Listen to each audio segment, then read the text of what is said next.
Hello friends, welcome to my kitchen with tasty food. My kitchen with tasty ফুডে আপনাদের সকলকে স্বাগত জানিয়ে শুরু করছি আজকের পর্ব। আমার আজকের রেসিপি হলো সম্পূর্ণ ঘরোয়া পদ্ধতিতে কিন্তু রেস্টুরেন্টের স্বাদে চিকেন লাবাবডার। রেসিপিটা আমি খুবই সিম্পলভাবে আপনাদেরকে তৈরি করে দেখাবো। আমি যেভাবে তৈরি করছি আপনারা এইভাবে বাড়িতে তৈরি করবেন। আশা করছি রেস্টুরেন্টের থেকেও ভালো হবে খেতে। ভিডিওটা সম্পূর্ণ দেখার অনুরোধ রইল, তাহলে সম্পূর্ণ রেস্টুরেন্ট স্টাইলই আপনারা এটা তৈরি করে নিতে পারবেন। তো চলুন শুরু করা যাক। চিকেন লাবাবডার বানানোর জন্য চিকেনটাকে দুটো স্টেপে রান্না করতে হবে। ফার্স্টেই আমি কড়াইতে দিয়ে দিচ্ছি সামান্য পরিমাণে সাদা তেল। তেলটা খুব ভালোভাবে গরম হয়ে গেছে। এবারে গোটা মশলা ফোড়ন দিয়ে দিচ্ছি। এর মধ্যে আছে গোটা গরম মশলা এবং একটা বড় কালো এলাচ ও হাফ স্টার অ্যানিস। এবারে মশলাটা খুব ভালোভাবে ভাজা হলে মশলাটা থেকে যখন গন্ধ ছাড়বে তখন এর মধ্যে দিয়ে দেব 3টে মাঝারি সাইজের কুচিয়ে নেওয়া পেঁয়াজ। পেঁয়াজটা হালকা ফ্রাই হলে দিয়ে দিচ্ছি একটা মাঝারি সাইজের টমেটো। দিয়ে দিচ্ছি সামান্য পরিমাণে লবণ, যাতে করে পেঁয়াজটা খুব তাড়াতাড়ি সফট হয়ে আসে। দিয়ে দিচ্ছি একটা পেস্ট, যার মধ্যে আছে আদা, রসুন এবং কাঁচা লঙ্কা, ও সঙ্গে আছে 1 টিস্পুন পরিমাণ মতো গোটা জিরে এবং 1 টিস্পুন পরিমাণ মতো গোটা ধনে। সব কিছুকে খুব ভালো করে পেস্ট করে নিয়ে পেস্টটা দিয়ে দিচ্ছি। এবারে কিছু গুঁড়ো মশলা এর ভেতরে দিয়ে দেব। দিয়ে দিচ্ছি হাফ টেবিল চামচ পরিমাণ মতো হলুদ গুঁড়ো, দিয়ে দিচ্ছি হাফ টেবিল চামচ পরিমাণ মতো কাশ্মীরি লাল লঙ্কার গুঁড়ো, ও সঙ্গে দিয়ে দিচ্ছি হাফ টিস্পুন পরিমাণ মতো নর্মাল লাল লঙ্কার গুঁড়ো। এবারে মশলাটাকে খুব ভালো করে কষিয়ে নিতে হবে। দেখুন মশলাটা খুব ভালোভাবে কষা হয়ে গেছে। এবারে দিয়ে দিচ্ছি চিকেন। এখানে 500 গ্রাম মতো চিকেন আছে, যেটাকে খুব ভালো করে ধুয়ে জল ঝরিয়ে রেখেছি। এখানে আপনারা বোনলেস চিকেনও ইউজ করতে নিতে পারেন, তাতেও এটা খেতে ভীষণই ভালো হয়। এবারে খুব ভালো করে এটাকে কষে নিতে হবে। দিয়ে দিচ্ছি স্বাদ অনুযায়ী লবণ। এবারে খুব ভালো করে কষে নিতে হবে।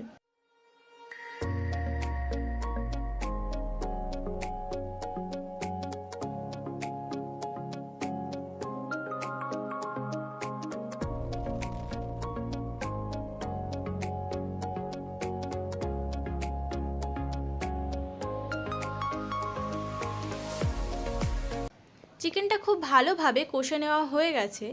এবারে দিয়ে দিচ্ছি 1 কাপ পরিমাণ মতো উষ্ণ গরম জল। এবারে চিকেনটাকে ফুটিয়ে নিতে হবে যতক্ষণ না পর্যন্ত চিকেনটা সেদ্ধ হয়ে আসে।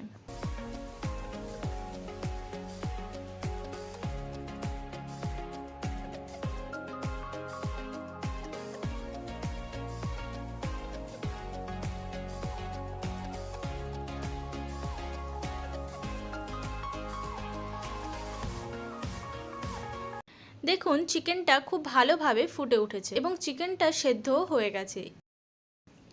এবারে চিকেনটাকে একটা চিমটার সাহায্যে এইভাবে ঝোল থেকে তুলে নিচ্ছি। তুলে এবারে চিকেনটাকে সাইডে সরিয়ে রাখবো।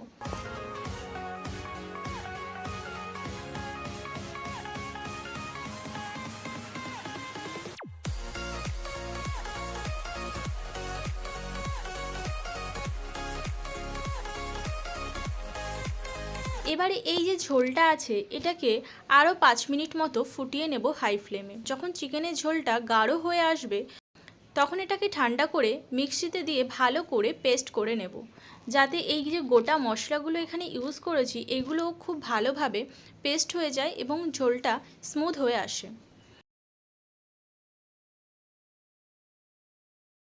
এখানকার ভিডিও ক্লিপটা ডিলিট হয়ে যাওয়ার জন্য আমি এখানে ক্লিপটা দিতে পারলাম না।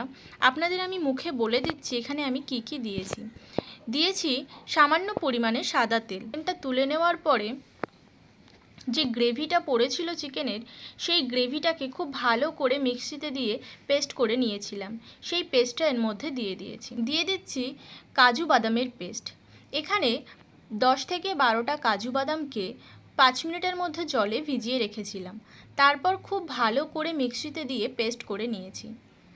দিয়ে দিচ্ছি 1.5 টেবিল চামচ পরিমাণ মতো বাটার। দিয়ে দিচ্ছি কাশ্মীরি লাল লঙ্কার গুঁড়ো। এখানে 1 টেবিল চামচ পরিমাণ মতো কাশ্মীরি লাল লঙ্কার গুঁড়ো দিয়েছি। এবারে দিয়ে দিচ্ছি কসুরি মেথি। এখানে 1 টেবিল চামচ পরিমাণ মতো কাসুরি মেথি আমি ইউজ করি। এবারে সমস্ত মশলাকে খুব ভালো করে কষে নিতে হবে, যতক্ষণ না পর্যন্ত ওপর থেকে তেল বেরিয়ে আসে। দেখুন মশলাটা 5 থেকে 6 মিনিট মতো কষে নেওয়ার পরে খুব ভালোভাবে কষা হয়ে গেছে এবং ওপর থেকেও খুব সুন্দরভাবে তেল বেরিয়ে এসছে। এবারে দিয়ে দিচ্ছি হাফ কাপ পরিমাণ মতো উষ্ণ গরম জল। এবারে খুব ভালো করে ঝোলটাকে ফুটিয়ে নিতে হবে। দেখুন ঝোলটা খুব ভালোভাবে ফুটে উঠেছে।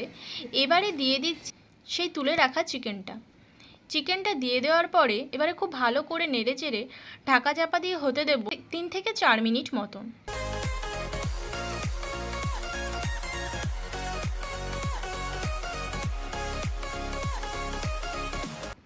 দেখুন 4 মিনিট মতো হয়ে গেছে। দিয়ে দিচ্ছি স্বাদ অনুযায়ী লবণ। এখানে লবণটা একটু বুঝে দিতে হবে, যেহেতু আগেও চিকেনে লবণ ইউজ করা হয়েছে, সেজন্য লবণটা এখানে বুঝে দিতে হবে।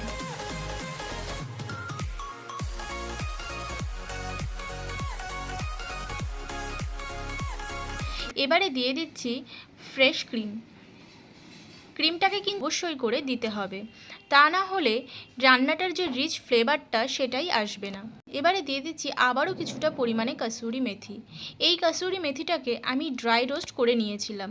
হাতের মধ্যে হালকা একটু ক্রাশ করে নিয়ে কাসুরি মেথিটা দিয়ে দিচ্ছি। এবারে খুব ভালো করে নেড়েচেড়ে 1 মিনিট মতো রেখে দেব স্ট্যান্ডিং টাইমে। ব্যাস তৈরি হয়ে গেল খুবই সহজ পদ্ধতিতে কিন্তু রেস্টুরেন্টের মতো স্বাদের চিকেন লাবাবডার। একবার এইভাবে বাড়িতে আপনারা তৈরি করুন, আশা করছি আপনাদের ভালো লাগবেই। ভিডিওটা যদি ভালো লেগে থাকে তাহলে একটা লাইক, কমেন্ট ও শেয়ার করার অনুরোধ রইল এবং চ্যানেলের যদি নতুন বন্ধু হয়ে থাকেন তাহলে সাবস্ক্রাইব করার অনুরোধ রইল। তাহলে আজকের মতো এই পর্যন্তই, আবারও দেখা হবে নতুন কোনো রেসিপি নিয়ে।